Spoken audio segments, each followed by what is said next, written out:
el intercambio gaseoso entre el aire alveolar y la sangre capilar. De esta manera se asegura un adecuado aporte de oxígeno a los tejidos y la remoción del anhídrido carbónico, ¿no?, que se va a producir por el metabolismo celular.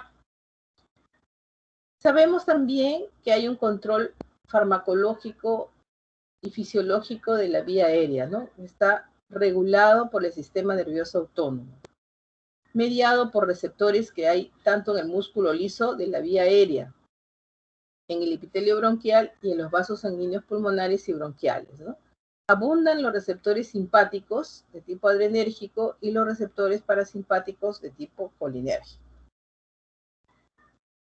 Vamos a desarrollar fármacos que se van a utilizar en las dos patologías más frecuentes que producen obstrucción bronquial.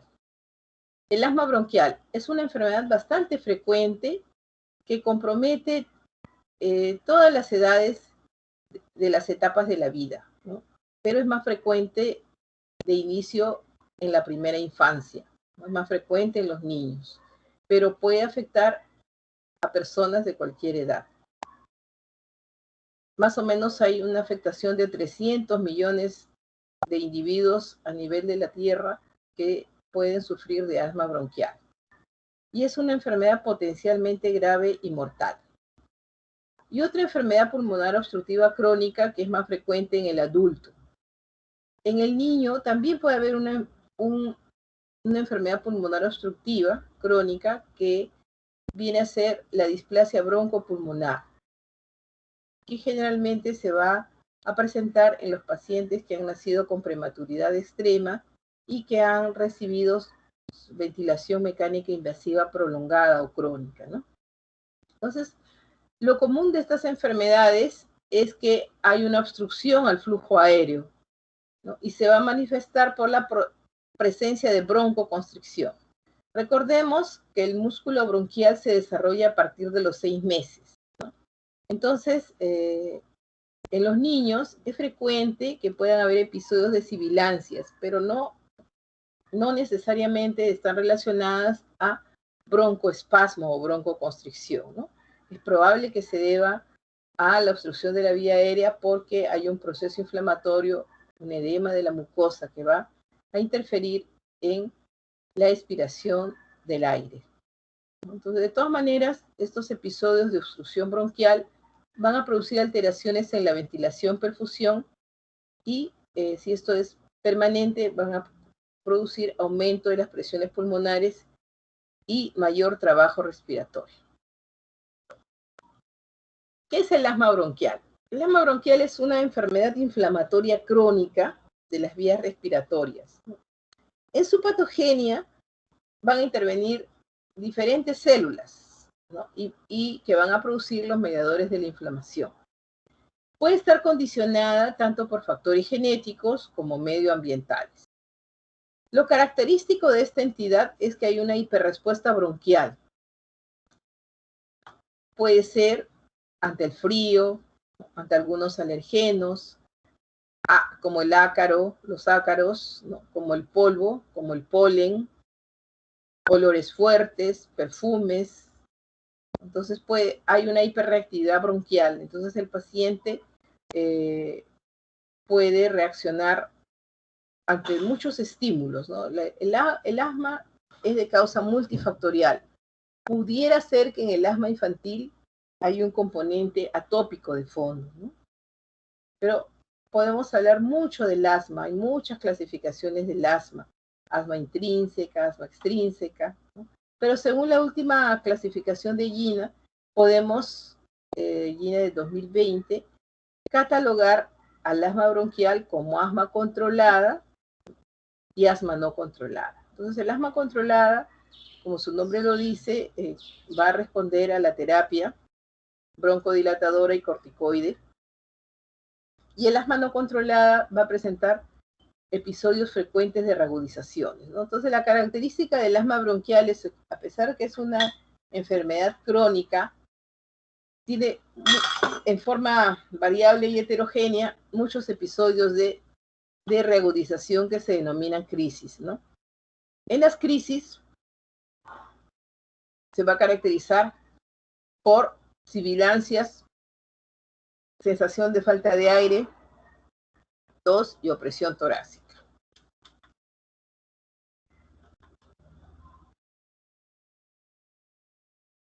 Como dice acá, es potencialmente grave. Hará 30 años, muchos de los pacientes fallecían incluso por el uso de medicamentos antiasmáticos mal regulados, ¿no? Entonces, ¿qué es lo que se ha ido aprendiendo en los últimos años?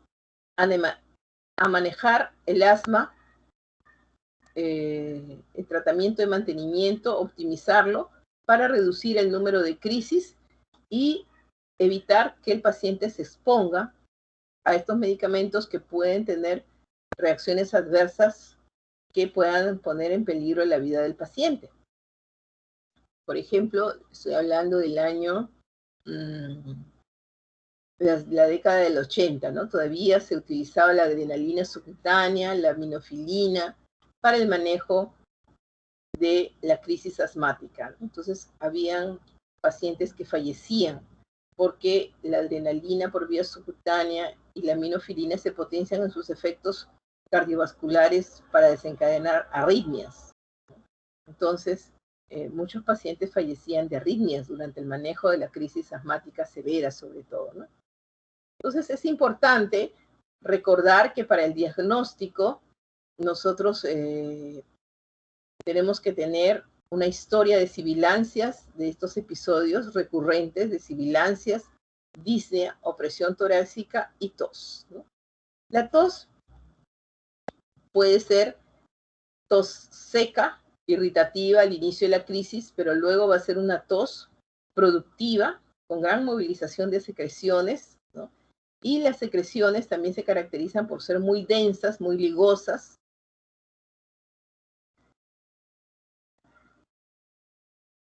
Entonces, la presencia de crisis frecuentes pueden imposibilitar al paciente para desarrollar sus actividades de la vida diaria, ¿no? Entonces, ahí está el objetivo del tratamiento, ¿no? Tratar de limitar la aparición de crisis y que el paciente asmático pueda tener una calidad de vida adecuada para que no esté faltando a su trabajo, no haya absentismo escolar, ni absentismo en las clases universitarias, ni en su trabajo, ¿no? Entonces, los síntomas del asma van a estar desencadenados fundamentalmente por la broncoconstricción y asociado al gran componente inflamatorio que de persistir bastante tiempo, en forma prolongada, va a desencadenar en cambios primero de hiperplasia y luego de hipertrofia del músculo liso bronquial. El proceso inflamatorio, como todo proceso inflamatorio, va a producir edema de la mucosa, de la submucosa, de la adventicia, con gran infiltración celular, particularmente de células eosinófilas.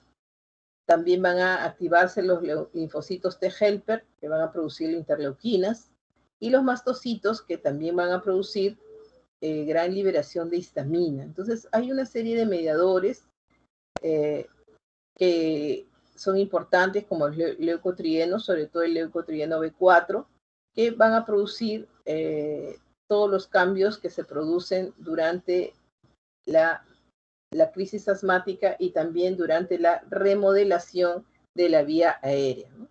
Todo este proceso inflamatorio se va a incrementar porque al irritarse estas células hay gran producción de secreciones mucosas, se descaman las células epiteliales del epitelio bronquial, hay vasodilatación y dilatación capilar, y depósito excesivo de colágeno, ¿no? También hay otra enfermedad pulmonar obstructiva, el EPOC del adulto, que también se van a beneficiar con medicamentos broncodilatadores y antiinflamatorios, ¿no? Entonces, lo más importante que ustedes tienen que recordar que dentro de la patogenia del asma hay una tríada clásica, ¿no? Es el edema de la mucosa, la broncoconstricción y la hipersecreción bronquial. Y que clásicamente se va a presentar con episodios de reagudización donde lo más característico son las sibilancias. Al inicio son sibilancias expiratorias, pero con el avance de la crisis, si no recibe un adecuado tratamiento, va a presentar sibilancias inspiratorias y después en ambos tiempos, ¿no?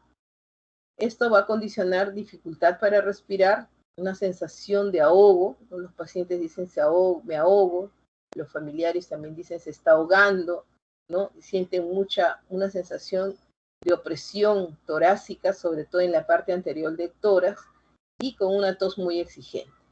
Entonces, con estos episodios de recurrentes, clínicamente nos puede hacer sospechar de asma bronquial, pero de todas maneras, para llegar al diagnóstico definitivo tenemos que hacer pruebas, ¿no? Pruebas de espirometría para medir el volumen expiratorio forzado, ¿no? La capacidad vital forzada, y esto ver si es que responde al uso de broncodilatadores de acción corta, beta-2 agonistas de acción corta, y eso nos va a corroborar el diagnóstico, ¿no? Ahora, para saber si el asma tiene algún componente alérgico, entonces también se pueden hacer pruebas de alergia, ¿no? Con antígenos específicos, por ejemplo, la caspa del pelo de los animales, se puede hacer con otros alergenos, por ejemplo, el polvo de caza, el polen, los hongos como el Aspergillus, ¿no? Cuando el asma tiene un gran componente atópico, nosotros podemos observar que la historia natural del paciente asmático que debuta después de los 2 años va a tener una historia de atopía, de dermatitis atópica durante la etapa de la lactancia. Luego puede presentar episodios de rinitis alérgica o rinosinusitis alérgica, y posteriormente va a presentar lo que los padres le denominan la alergia bronquial o la bronquitis asmatiforme. Los padres son muy renuentes a aceptar el diagnóstico de asma bronquial porque saben que va a ser un proceso crónico, ¿no? Porque generalmente existe el antecedente familiar. Entonces ya se conoce que pues las crisis asmáticas pueden ser desencadenadas por múltiples factores, inclusive psicoemocionales, ¿no? Por ejemplo, hay niños que tienen examen, se sienten muy angustiados y pueden desencadenar una crisis asmática, ¿no? El frío puede desencadenar la crisis asmática. Los cambios estacionales, por ejemplo, muy frecuente cuando ya está finalizando el verano, al ingresar al otoño, o entre la primavera y el verano, ¿no? Estos cambios estacionales. Y obviamente durante el invierno, por el frío intenso y las lluvias, también se presentan las crisis. Es decir, puede tener presentación estacional con algunos incrementos estacionales, pero generalmente es de presentación continua. Puede ser heterogénea, de acuerdo a los cambios climatológicos también pueden influenciar. Entonces, para hacer el diagnóstico del asma se necesita la concurrencia de varios especialistas, ¿no? El clínico, porque en el caso del paciente pediátrico tiene que ser el pediatra, en el caso del adulto es el médico internista, también tiene que tener evaluaciones del neumólogo pediatra, o del neumólogo de los pacientes adultos, del inmunólogo o alergista, y luego se llega al diagnóstico, ¿no? En realidad, para tener un diagnóstico definitivo, y luego el neumólogo es el que se va a encargar de hacer las pruebas de fisiología respiratoria para ver cómo está la capacidad pulmonar del paciente asmático y graduar la respuesta al tratamiento antiasmático. Vamos a avanzar. Bueno, entonces, ¿cuáles son las metas terapéuticas del asma bronquial? Primero, mantener niveles normales, ¿no?, durante las actividades de la vida diaria, ¿no?, incluyendo el ejercicio que pudiera hacer. Muchos niños, antiguamente se les prohibía realizar sus actividades de educación física, ¿no? Estaba exonerado de educación física. El niño tenía que permanecer sentado mientras sus compañeros hacían gimnasia, hacían deporte, porque sabemos que muchas crisis se pueden desencadenar con el ejercicio. Pero ahora ya se sabe, se puede prevenir el broncoespasmo desencadenado por el esfuerzo físico que genera el ejercicio, el esfuerzo de la tos, incluso hay pacientes que se reían bastante, ¿no? Y también se les desencadenaba una crisis. Entonces, ahora lo que se hace es regular la prescripción de los broncodilatadores y los corticoides inhalados para mantener una actividad normal del paciente, ¿no? Otro objetivo, otra meta, es mantener la función normal o lo más próximo a ello, ¿no? Porque muchos pacientes tienen su capacidad, que sufren de asma y no es bien tratada, es un asma de difícil control, se va a disminuir la función pulmonar, va a disminuir la capacidad vital pulmonar. Otro objetivo es prevenir los ataques o agudizaciones de los síntomas asmáticos, ¿no? Que son bien mortificantes y bien limitantes para los pacientes. Prevenir o controlar los síntomas crónicos, ¿no? Por ejemplo, los pacientes pueden tener tos matutina o tos nocturna, sobre todo, ¿no? Los adultos generalmente presentan tos exacerbaciones durante la noche y los niños pueden presentar exacerbaciones tanto en las madrugadas como en la tarde, ¿no? Otro objetivo es mantener un crecimiento y desarrollo normal. Por mucho tiempo, los niños, como les contaba, que se les restringía mucho en su actividad física, no hacían deporte y se les limitaba mucho, porque sí, efectivamente, sobre todo en el asma que tiene gran componente de atopía, algunos alimentos, ¿no? Algunos olores pueden desencadenar la crisis, entonces se limitaba mucho la alimentación del paciente asmático, se usaban mucho los corticoides por vía sistémica y eso traía reacciones adversas como talla corta final, osteoporosis y una entidad como la descalcificación, ¿no? La parte de la osteoporosis a nivel de la cadera, entonces con fracturas patológicas, entonces síndromes cuchinoides, entonces todo eso en la actualidad se ha modificado, ¿no? Pues estoy hablando que así eran los niños asmáticos, así como mostraban mucho efectos de los síndromes de Cushing, o sea, el síndrome cuchinoide. Otro objetivo es prevenir la mortalidad, ¿no? Les he mencionado que muchos pacientes podían fallecer durante la crisis, tanto por la disminución de la capacidad pulmonar como por el manejo inadecuado de las crisis. Y también evitar los efectos indeseables de los medicamentos asmáticos. Ustedes recordarán desde el inicio de las clases, se les ha mencionado que no hay medicamentos inocuos, ¿no? Todo medicamento produce una acción farmacológica, se va a manifestar en un efecto terapéutico, que es lo deseable, pero pueden tener efectos colaterales, efectos secundarios o reacciones adversas medicamentosas. Entonces, en la medida de lo posible, el manejo del paciente asmático debe de incluir evitar los efectos indeseables de los medicamentos antiasmáticos. Y paralelamente al tratamiento farmacológico está el tratamiento integral del asma, donde se hace mucho hincapié en educar al paciente y a su familia.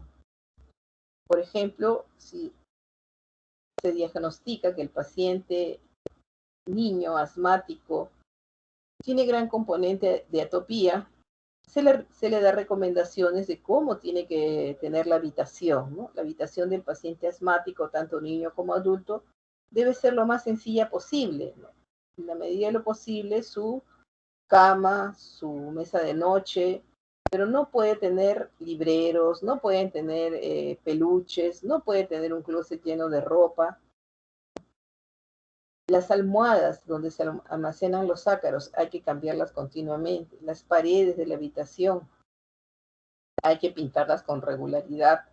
La ropa de cama hay que airearla y lavarla con frecuencia. No exponer a los pacientes a olores fuertes, ¿no? Se recomendaba, por ejemplo, si toda la casa era de piso de parquet, el cuarto del paciente asmático se recomendaba que sea de otro piso que no requiera estar encerándolo continuamente, porque los olores de la cera Los desinfectantes también pueden desencadenar por su irritación, porque sabemos que estos pacientes tienen de fondo hiperreactividad bronquial, hiperrespuesta a cualquier estímulo medioambiental. Entonces hay que hacer un control ambiental eliminando los agentes que induzcan o precipiten los síntomas de broncoconstricción. También hay a cargo de los inmunólogos, ¿no?, las inmunoterapias específicas en aquellos pacientes donde se ha detectado que hay un factor precipitante como un alergeno ambiental, ¿no?, que no pueda ser contrarrestado de otra manera. Por ejemplo, muy frecuente en el paciente asmático es que desencadene la crisis el contacto con hongos como el Aspergillus fumigatus, ¿no?, que es bastante frecuente en el ambiente, son los ambientes húmedos con moho. Entonces, cuando el inmunólogo le hace las pruebas, las intradermorreacciones, se detecta que hay una predisposición a que este alergeno esté condicionando las crisis asmáticas, entonces se trata de modificar todo el entorno, ¿no? Y así por el estilo, ¿no? Si se descubre que el paciente tiene hiperreactividad a la caspa de los animales, bueno, pues se recomienda que en la casa no haya mascotas. Si se produce por el polen, entonces se recomienda que durante los periodos de cambios estacionales, si el niño tiene una habitación cercana al jardín o que no tenga plantas cerca, ¿no?, o de repente que cambien de plantas, aquellas que no eliminen tanto polen. O sea, todos esos cambios hay que hacer en el medio ambiente para tratar de evitar el mayor número de crisis, ¿no? Entonces, el primer objetivo del tratamiento farmacológico es evitar la aparición de síntomas y mantener la función pulmonar lo más normal posible. Evitar la inflamación crónica de los bronquios y evitar la remodelación de la vía aérea, ¿no? Entonces, ¿cuáles son los medicamentos que vamos a utilizar para el control o el mantenimiento del paciente con asma bronquial? Entonces, ocupan el primer lugar los glucocorticoides inhalados, ¿no? Luego se ha hecho un cambio, ¿no?, en las recomendaciones de GINA en relación al 2018. Ya no se usan los broncodilatadores de acción corta, que se denomina SABA, sino que ya se ha recuperado un lugar importante con los broncodilatadores de acción larga, que por sus siglas en inglés se les abrevia como LABA, ¿no?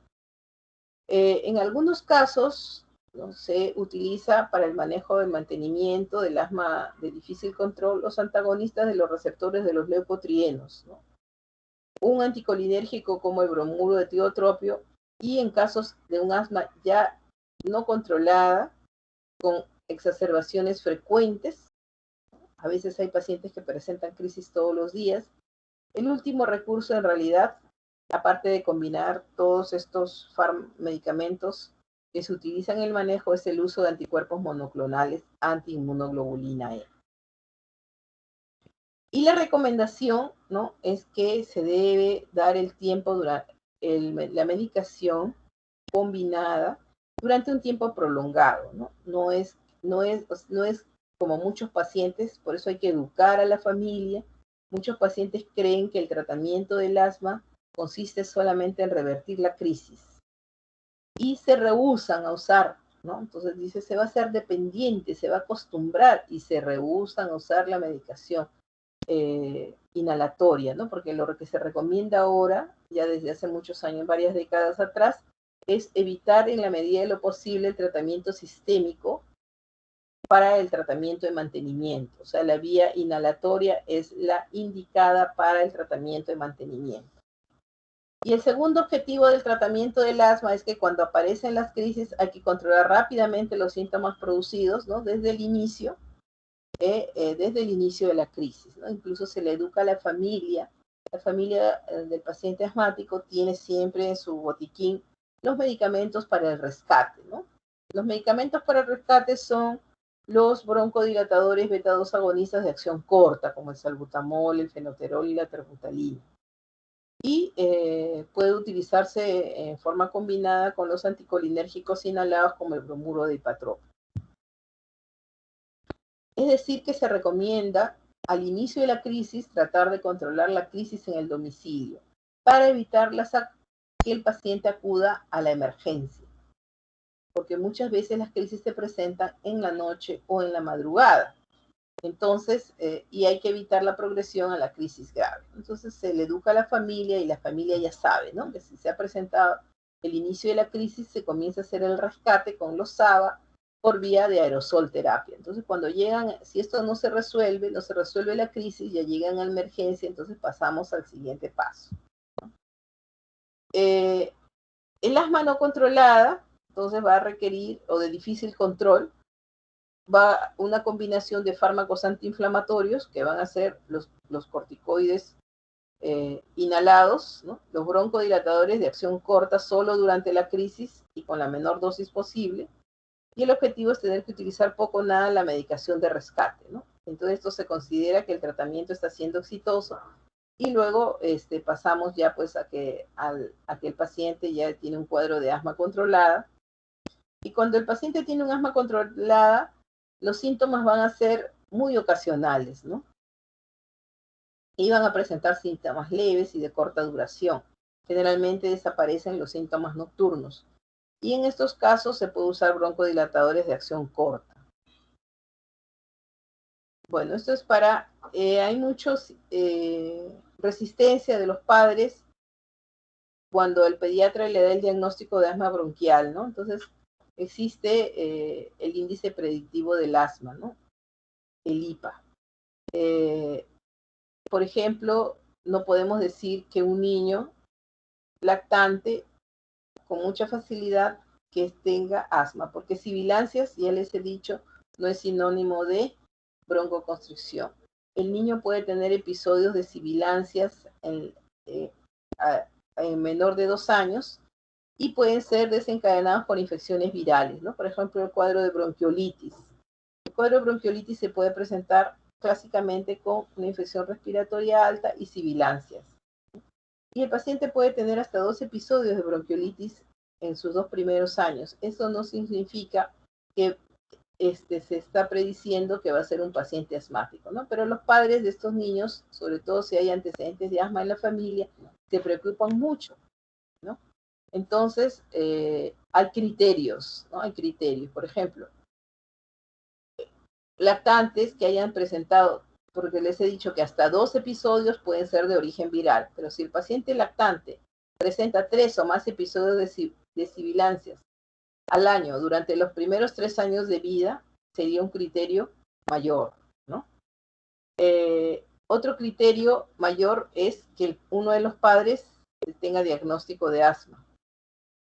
Otro de los criterios mayores es que el paciente haya tenido eczema atópico. Y criterios menores para el diagnóstico de asma infantil es la presencia de rinitis alérgica, pero tiene que haber sido diagnosticado por un médico, ¿no? Antes de los 3 años de vida. Que el paciente presente sibilancias no asociadas a resfriados, ¿no? Ahora, como yo les he dicho, los pacientes tienen una hiperrespuesta bronquial y la mayoría de infecciones virales pueden desencadenar una crisis asmática, ¿no? Entonces, siempre dentro de la educación que se le hace a la familia, es que evitar que se exponga el paciente a cuando hay personas que tengan un proceso infeccioso de las vías respiratorias superiores. Después, otro criterio menor es que haya presencia de eosinofilia en la sangre periférica igual o mayor al 4%. Entonces, los valores predictivos para el diagnóstico de asma en algún momento entre los 6 y los 13 años, el valor predictivo positivo del 77% y el valor predictivo negativo del 68%, ¿no? Entonces, esto nos va a tratar de hacer el diagnóstico lo más cercano posible a niños menores de 3 años, ¿no? Que tengan sibilancias o SOPs recurrentes. SOP significa síndrome obstructivo bronquial agudo. Ahora, el SOP no es sinónimo de asma, ¿no? El SOP puede ser, o SOBA puede ser desencadenado por muchas patologías, por reflujo gastroesofágico, por fibrosis quística, por muchas patologías, ¿no? Pero también puede ser paciente que tiene episodios recurrentes de SOP, puede ser que va a desarrollar asma en los siguientes años.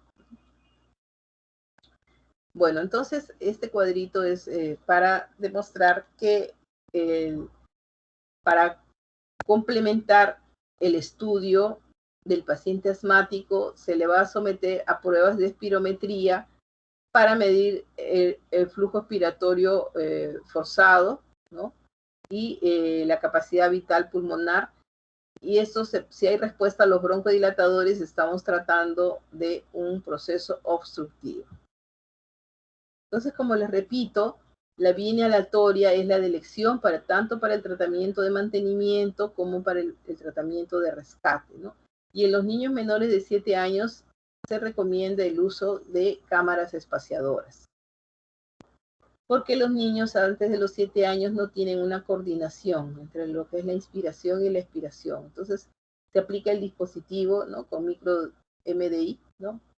Microdosificador, a través de estos frascos que contienen los aerosoles, y se hace el disparo y se mantiene la aerocámara en contacto con la cara del niño, ¿no? A nivel de la región maxilofacial, ocluyendo tanto las fosas nasales como la cara, y se pide que el niño respire normal, ¿no? Ni que esfuerce, ni que tenga una inspiración forzada, ni contenga la expiración, ¿no? Entonces, el niño debe respirar normalmente mientras se le administra la terapia con aerosoles a través de la aerocámara o espaciador antiasmático, también le llaman, ¿no?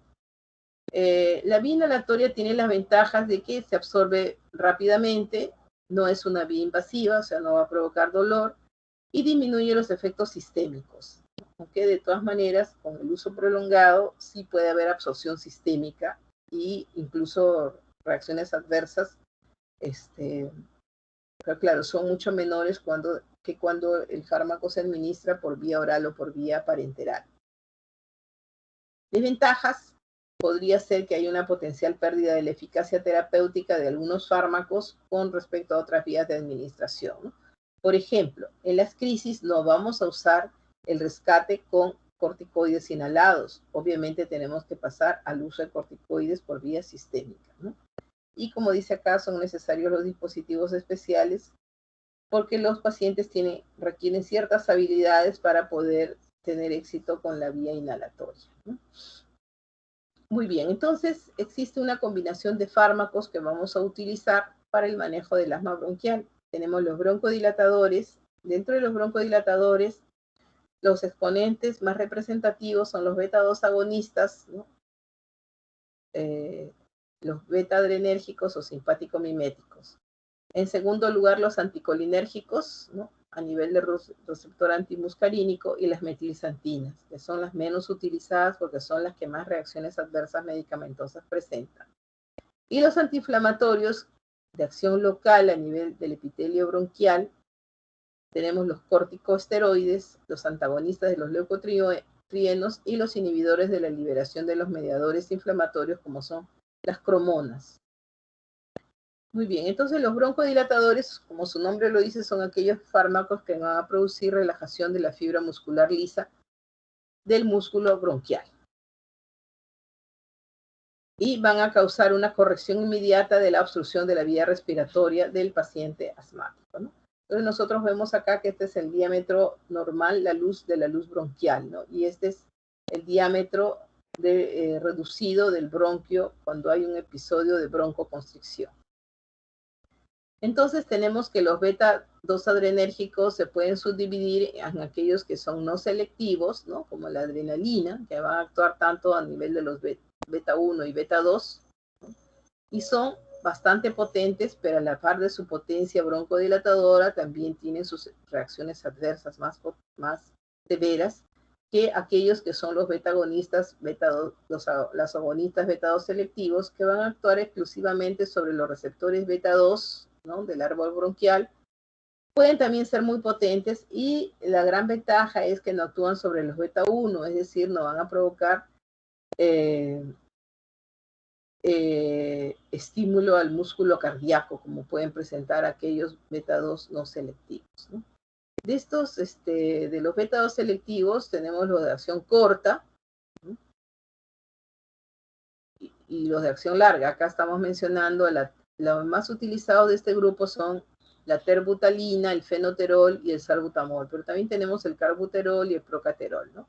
Y dentro de aquellos que no son selectivos y que actúan tanto sobre receptores beta 1 y beta 2, tenemos la adrenalina, la isoperenalina y la efedrina, ¿no?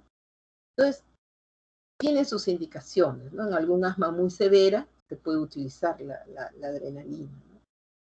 Incluso en las bronquiolitis se puede utilizar la adrenalina racémica por vía inhalatoria.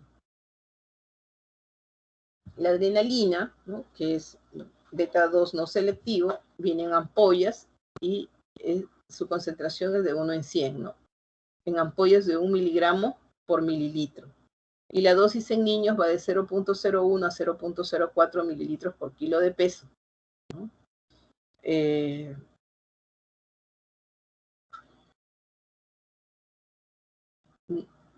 No más de 0.3, ¿no? Digamos no más de 1/3 de ampolla. Se puede utilizar por vía subcutánea, ¿no?, o la adrenalina racémica por vía nebulizada. Ahora, en cuanto a los broncodilatadores beta 2 adrenérgicos, el mecanismo de acción se lleva a cabo, ¿no?, una vez que se une a los receptores beta 2 de la vía aérea, y esto va a ocasionar un aumento de la AMP cíclico intracelular y va a inhibir la fosforilación de la miocina y reduce el calcio iónico intracelular, y de esta manera se produce la relajación del músculo liso bronquial, ¿no? Entonces, ¿cuáles son sus efectos? La broncodilatación, pero aparte de la broncodilatación se va a producir inhibición de la liberación de neurotransmisores como la acetilcolina y los mediadores de la histamina, ¿no? Va a haber una reducción de la permeabilidad microvascular, un aumento del aclaramiento mucociliar, inhibición de la degranulación de mastocitos, inhibición de la acción de los leucotrienos, disminución de la quimiotaxis de los leucocitos a nivel de la pared bronquial. Chicos, me disculpan unos minutitos, me están llamando de servicio. No creo que me demore más allá de 5 minutos, por favor, un ratito. Tengan la bondad. Ya, doctora.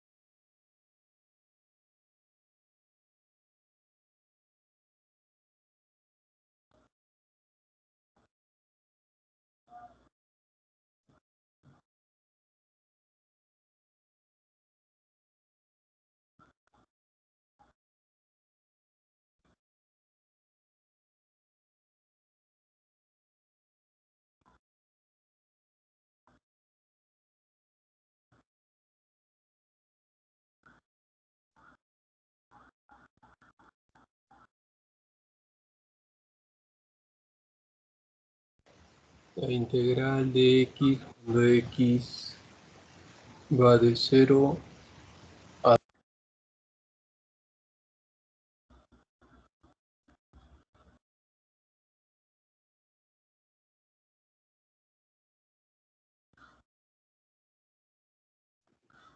Todos los pacientes han venido acá.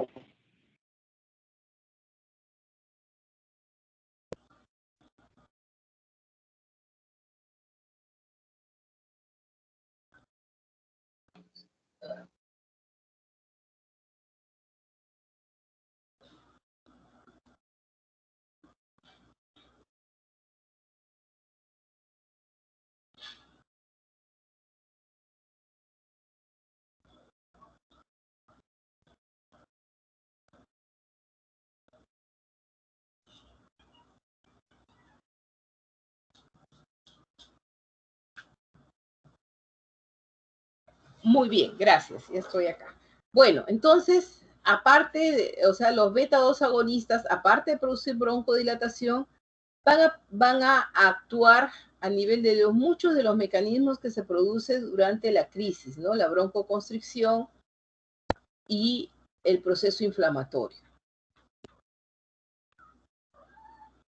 La duración de la acción adrenérgica está en relación a la velocidad de unión del fármaco con el receptor adrenérgico, ¿no? Entonces, como les dije, se clasifican como beta-2 agonistas de acción corta, cuyo efecto va a durar máximo 6 horas, ¿no?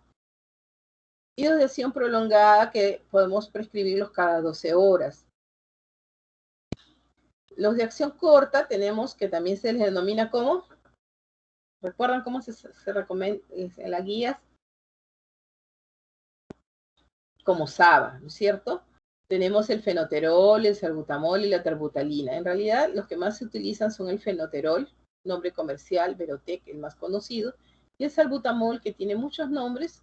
Esos son los nombres genéricos, ¿no? Y el salbutamol, que el más conocido, el de marca, el de origen, es el Ventolin, ¿no? Entonces son de acción rápida, se utilizan para el tratamiento de rescate y la prevención de la crisis.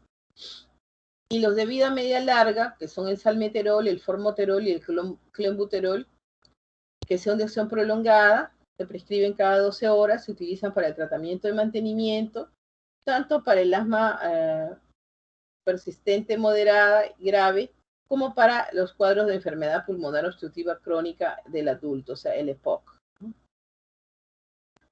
Bueno, entonces el salbutamol, como ustedes ven, ¿no? Viene en aerosoles presurizados. El inhalador tiene 200 dosis de 100 microgramos. En los lugares donde hay programas de control de asma, entonces se les da, se les calcula, ¿no? Cuánto le va a durar de acuerdo a la prescripción terapéutica que haga el médico, porque los pacientes suelen acumular los medicamentos, luego se vencen y ahora han abaratado bastante sus costos, pero es cuando recién se comenzó a utilizar la terapia inhalatoria, ¿no? Estamos hablando de unos 20 años atrás, eran costosos, ¿no?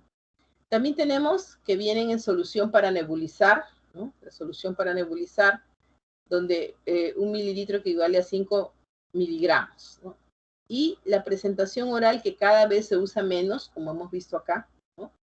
El jarabe y las tabletas, ¿no? Todavía se expenden, pero no es recomendada para la prescripción de mantenimiento. No se debe utilizar. Entonces solamente vamos a usar los de acción corta para el manejo de la crisis. Ya no se recomienda para la prevención de la crisis, ¿no? Porque se ha visto que incrementa la mortalidad y la presentación, o sea, no controla en realidad la aparición de nuevas crisis, ¿no? Para eso se tiene que usar los corticoides inhalados y los beta-2 de acción, selectivos de acción prolongada, ¿no? La dosis generalmente es de 1 a 2 puff cada 2 a 6 horas, ¿no?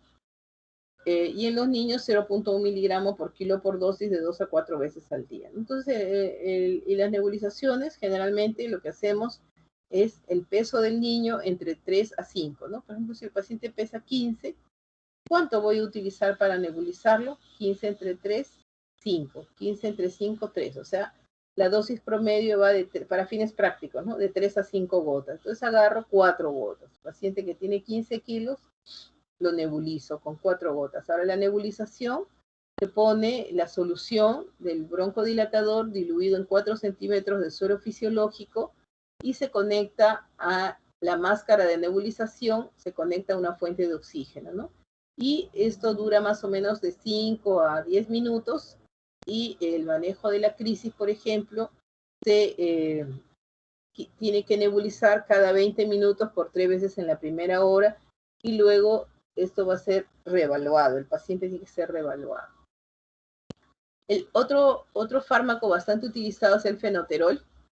También viene en aerosol presurizado de 100 microgramos con 200 dosis, ¿no? Y la solución para nebulizar viene al 0.1%. El salbutamol viene al 0.5% y el fenoterol al 0.1%, ¿no? Como bien claro he puesto acá, no está recomendado para el uso por vía oral, pero hay, ¿ya? La terbutalina también viene en ampollas, ¿no? Para nebulizar de 1 mililitro. Este es el 0.5%. Terburop o terbutal también, ¿no? También existe presentación oral y parenteral. Ahora, la terbutalina se puede utilizar por vía endovenosa en las UCIs, ¿no? Para el manejo de las crisis severas, de difícil respuesta. Ahora, los de acción prolongada, por ejemplo, el salmeterol, que viene en inhalador de 25 microgramos por cada puff, ¿no? Se hace un disparo, o 1 o 2 disparos cada 12 horas, ¿no? Y el formoterol, aparte que también viene por vía inhalatoria, también tiene presentación para uso sistémico por vía oral, tanto tabletas como jarabes. Y el clenbuterol también viene en jarabes. Como les digo, no se debe recomendar la vía oral, ni en jarabe, ni en tabletas, ni para niños, ni para adultos, solamente es la vía inhalatoria, son las últimas recomendaciones, ¿no? ¿Qué efectos adversos, qué reacciones puede presentar? O sea, incluso dosis terapéuticas, ¿no? Temblor muscular. A pesar que son beta-2 selectivos, ¿no? También provocan taquicardia, pueden provocar reducción de los niveles séricos de potasio, o sea, hipopotasemia. Incluso las nebulizaciones o las inhalaciones con salbutamol o fenoterol se utilizan para el manejo de la hipocalemia leve a moderada. Puede provocar inquietud, ¿no? Pueden provocar hipoxemia, con pérdida de la relación ventilación-perfusión, por la hipoxia, ¿no? Pueden presentar efectos metabólicos como incremento de los ácidos grasos libres, incremento de los niveles de insulina, de glucosa, ¿no? De piruvato y de lactato.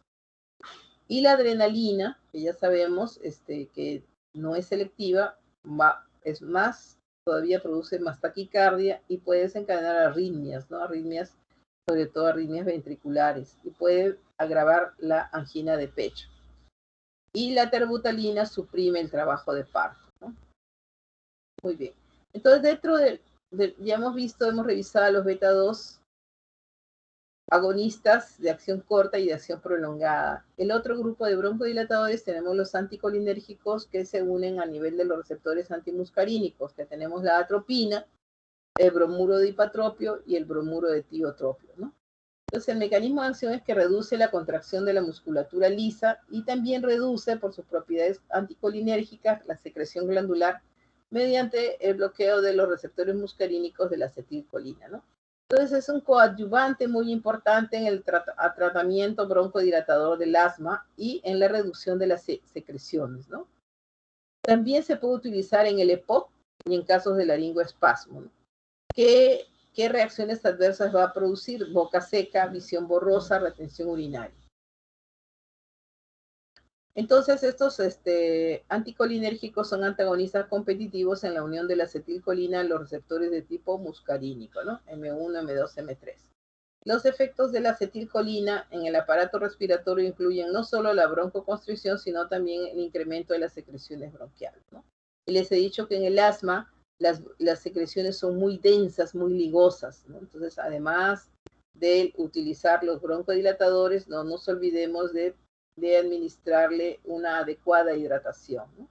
Después, el otro anticolinérgico muy utilizado por vía inhalatoria y también por vía endovenosa es el Atrovent, ¿no? El bromuro de hipatropio, su nombre comercial de Boehringer es Atrovent, ¿no? También tiene, aparte del aerosol, tiene solución para nebulizar y también tiene ampollas, ¿no? Son más modernas. Y el sulfato de atropina, que también se puede utilizar para nebulizar. ¿Ya?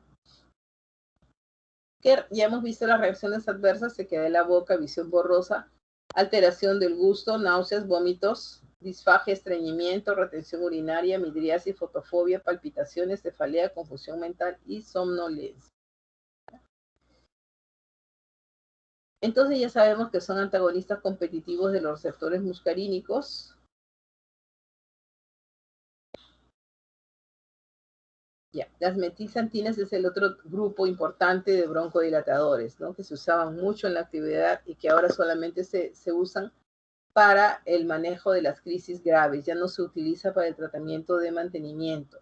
La teofilina sí se puede utilizar como estimulante respiratorio en el recién nacido. ¿Ya? Entonces, como dice acá, en algunos casos de asma de difícil control se puede utilizar la teofilina con comprimidos de liberación retardada, ¿no? Y la minofilina se puede administrar por vía endovenosa en infusión continua.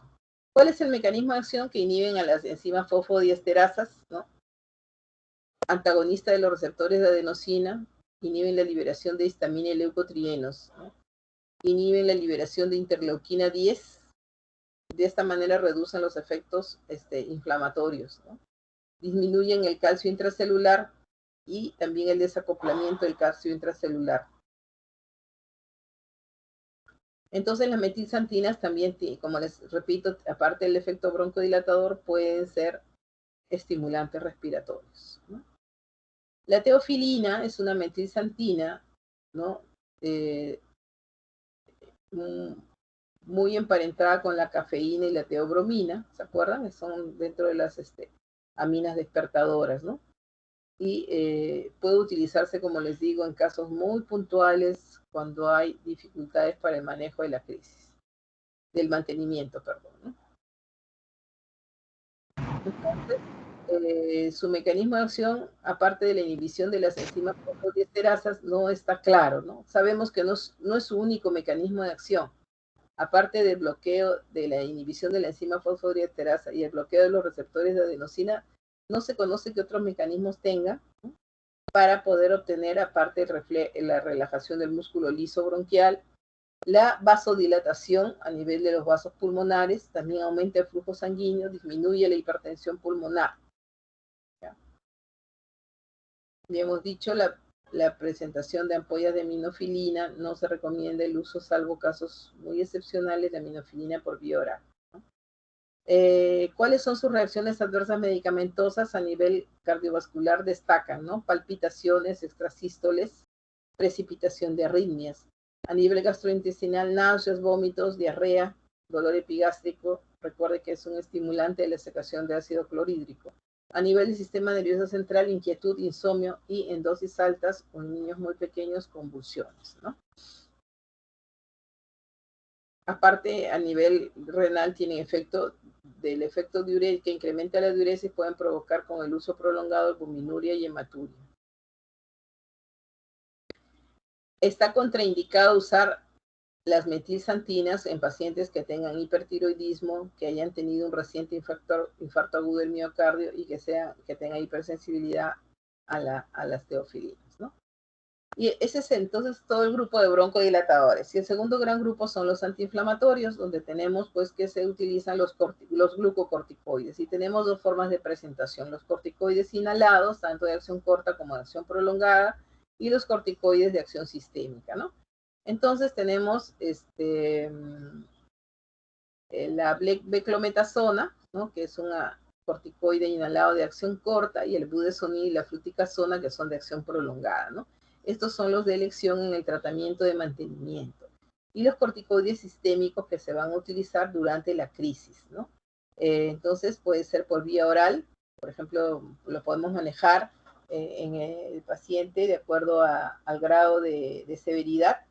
Podemos utilizar metilprednisolona, la dosis en niños de 1 a 2 miligramos por kilo por dosis, la hidrocortisona de 5 miligramos por kilo por dosis, de la dexametasona 0,2 a 0,3 miligramos por kilo por dosis, ¿no? Entonces lo sacamos al paciente de la crisis y puede ir de alta 2 o 3 días con corticoides por vía sistémica y sin dejar de utilizar los corticoides inhalados. ¿Cuáles son los efectos que se va a producir?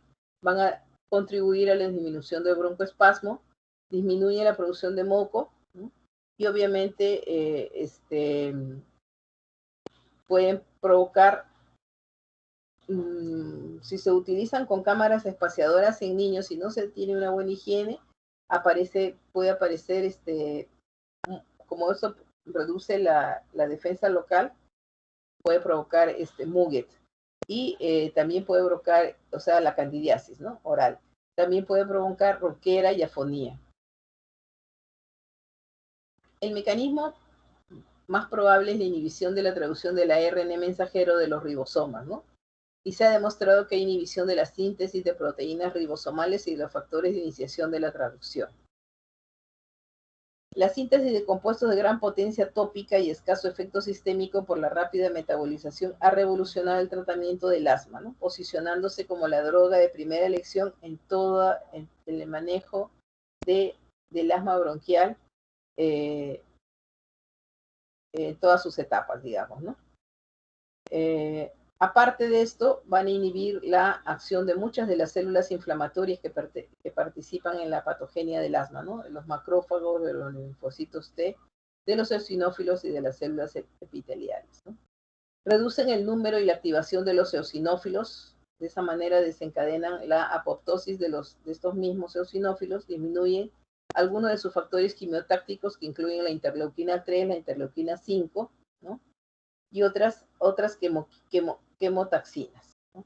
Entonces también reducen la proliferación de linfocitos T e inducen a la apoptosis de estos. Disminuyen también la producción de interleuquina 2, que es el principal factor trófico de estos, ¿no? Bajan también la cantidad de monocitos, ¿no? Que son las células presentadoras de antígeno. Disminuyen la población de células dendríticas, disminuyen la producción de mastocitos, ¿no? Que van a liberar histamina y de otras células inflamatorias, ¿no? Por lo tanto, van a inducir la disminución de la producción de citoquinas y mediadores de las células epiteliales y del músculo liso bronquial. Además, disminuyen la permeabilidad capilar, la secreción de moco. Y estos efectos son producidos por diferentes mecanismos, ¿no? Que incluyen pues la síntesis de proteínas con efecto antiinflamatorio y la inhibición de la síntesis de numerosos factores proinflamatorios y de crecimiento, ¿no? Entonces tenemos la beclometasona de acción corta, la fluticasona y la budesonida, que son de acción más prolongada. De todas maneras, también se ha descrito que a pesar de que se prefiere los corticoides inhalados para reducir al máximo sus efectos sistémicos, ¿no? Se sabe que con el uso prolongado pudiera haber supresión de la función del eje hipotálamo hipófisis suprarrenal, ¿no? En dosis muy altas y en tratamientos muy prolongados.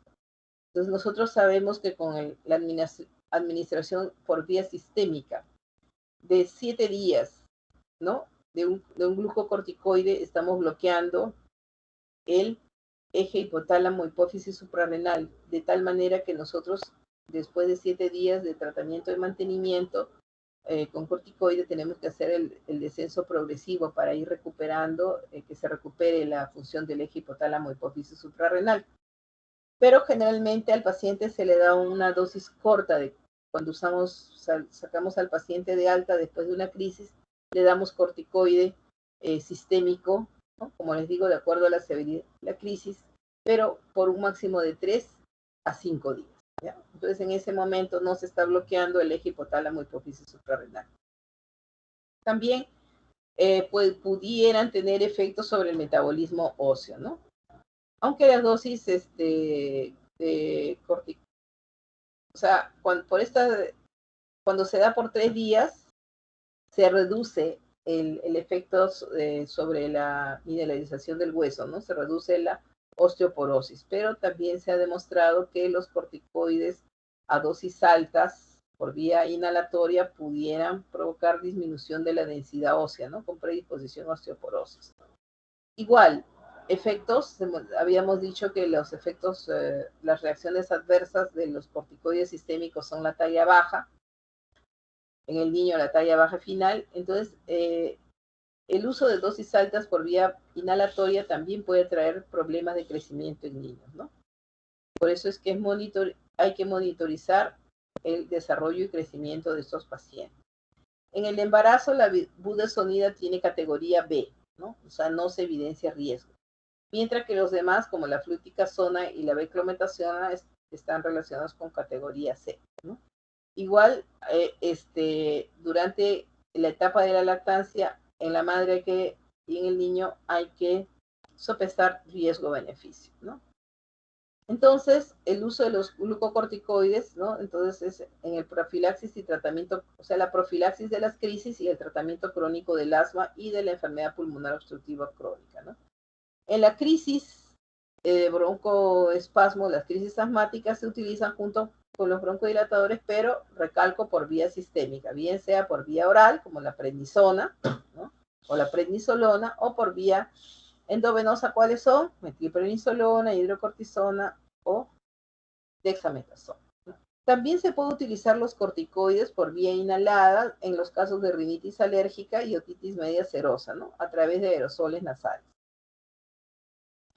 Y las formas, incluso para la rinitis, ¿no? Las farmacéuticas para la aplicación nasal se usan para disminuir las recurrencias de los pólipos nasales después de la cirugía, ¿no? Entonces tenemos aquí la beclometasona, nombre comercial Mecloben, Bronconox, ¿no? O mismo beclometasona, que es el genérico. La budesonida, ¿no? La ciclosenida, que es Alvesco, la fluticasona, que es el flixotide, y también la triamcinolona, que es para uso tópico nasal, ¿no? Es el nasocort. Por último, tenemos los antagonistas de los receptores de los leucotrienos, que se creía que iban a hacer la panacea, ¿no? Como el Montelukast y el Zafirlukast. En realidad solamente se pueden utilizar para aquellas amas moderadas, ¿no? ¿Cuál es su mecanismo de acción? Inhiben los receptores de leucotrienos, ¿no? Y eso van a producir broncodilatación, ¿no? Porque sabemos que los leucotrienos son los más potentes vasoconstrictores que hay a nivel del músculo liso bronquial. Además, incrementan la producción de moco, y un moco, una discrinia, ¿no? O sea, un moco denso, ligoso. Y también reducen el edema en las vías respiratorias, ¿ya? Pero no están indicados, obviamente, en el ataque agudo de asma. Y como reacciones adversas, las más descritas son la cefalea.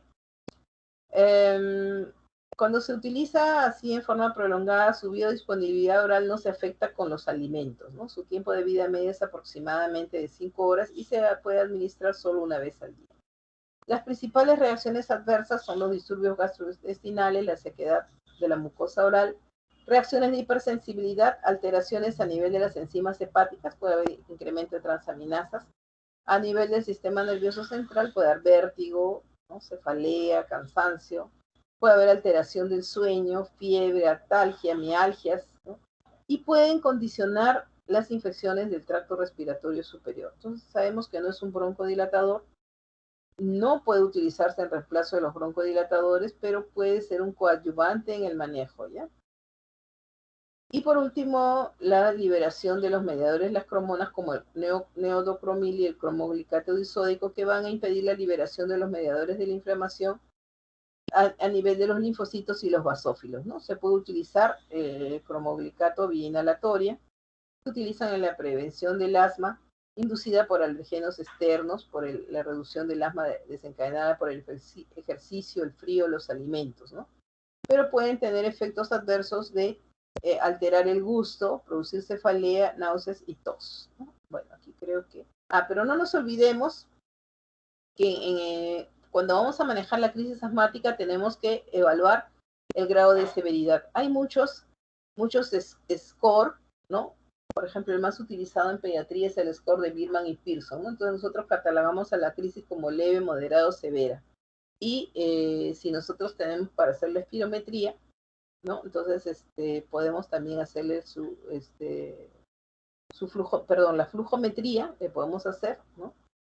Y de acuerdo a la respuesta, de acuerdo al resultado, nosotros podemos catalogar, ¿no? O sea, hacer una valoración clínica y de flujo expiratorio forzado, ¿no? Y si es más de 80, estamos hablando de un cuadro leve.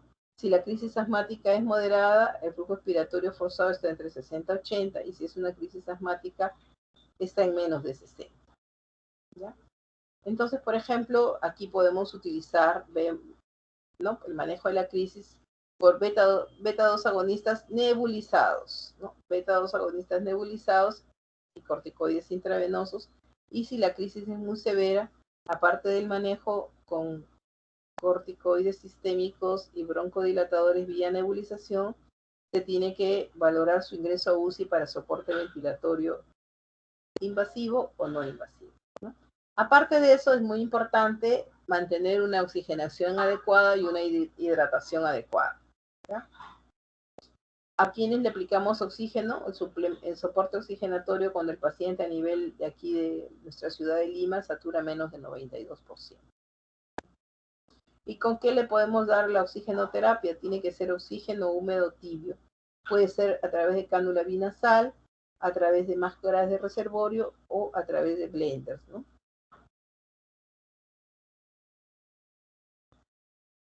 En el caso de que la crisis es moderada, ¿no? Vamos a utilizar los beta-2 agonistas de acción corta, junto con el uso de bromuros de hipatropio y los corticoides sistémicos, ¿no? Pueden ser por vía oral o por vía intramuscular o por vía intravenosa, ¿no?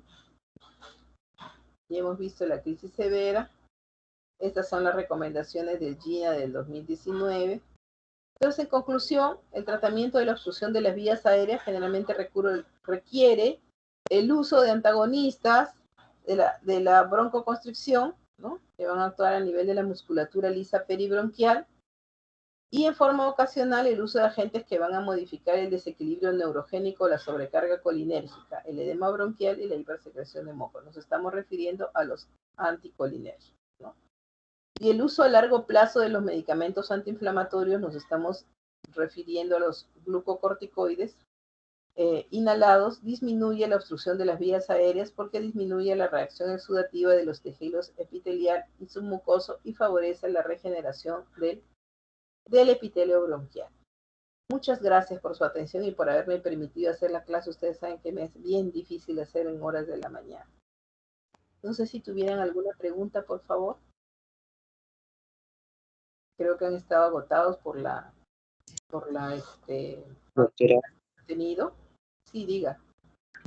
Doctora, buenas tardes. Quería hacer una consulta. Una vez un doctor me comentó que el diagnóstico de asma se tenía que hacer con personas que puedan definir que tienen sensación de ahogo. Por eso no se puede hacer a menores de 3 años, creo que me dijo, 4 años. ¿Es cierto eso?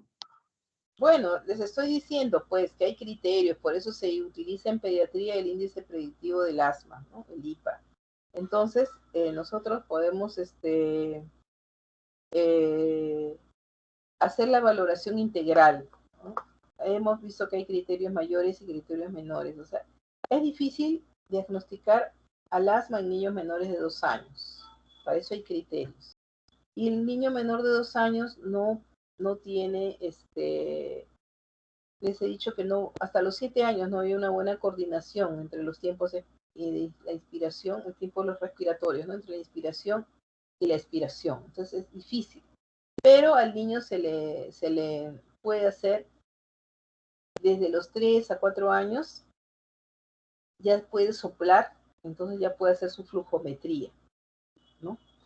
Claro, la espirometría es un poco difícil, pero la flujometría puede colaborar conforme. Entonces, por eso, para el niño menor de 3 años hay criterios clínicos para poder hacer el diagnóstico de asma. De que existe el asma lactante, existe. Que existe el asma menor en un niño menor de 2 años, sí, pero hay criterios mayores y menores para diagnosticar el asma bronquial. Pero obviamente las pruebas de fisiología respiratoria no se pueden hacer en niños tan pequeños porque no colaboran. ¿Ya? Muy bien. ¿Alguna otra pregunta? Si no hay más preguntas, entonces les agradezco su atención. Ya terminamos. Buenas. ¿Ya? Doctora. Hola, doctora. Sí. Sí, doctora, buenas tardes. Una consulta. Un paciente que utiliza inhaladores porque tiene diagnóstico de alergias, indefectiblemente también tiene diagnóstico de asma bronquial. O sea, van así de la mano los dos. ¿Qué alergia, señorita? Por ejemplo, o Señorita. sea, alimentaria, a ácaros, y que hace, también hace ese cuadro bronquial de ese moco filante, la dificultad respiratoria. Ya. Te voy a O sea, explicar. van los dos de la mano, los dos diagnósticos. A ver, te voy a explicar. He dicho al inicio que los padres siempre se resisten al diagnóstico de asma bronquial. Le ponen, entre comillas, alergia bronquial, entre comillas, alergia respiratoria, entre comillas, bronquitis asmatiforme, hasta que se convenzan que su hijo tiene el diagnóstico de asma bronquial. No existe una alergia respiratoria que responda a broncodilatadores, ¿no?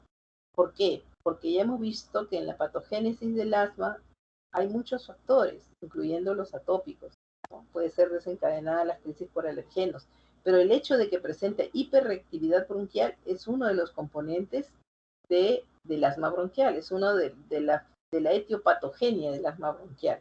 O sea, es probable que ese paciente que requiera uso frecuente o sostenido de broncodilatadores es un niño que tiene un asma leve. ¿Ya? No hablemos de alergia respiratoria.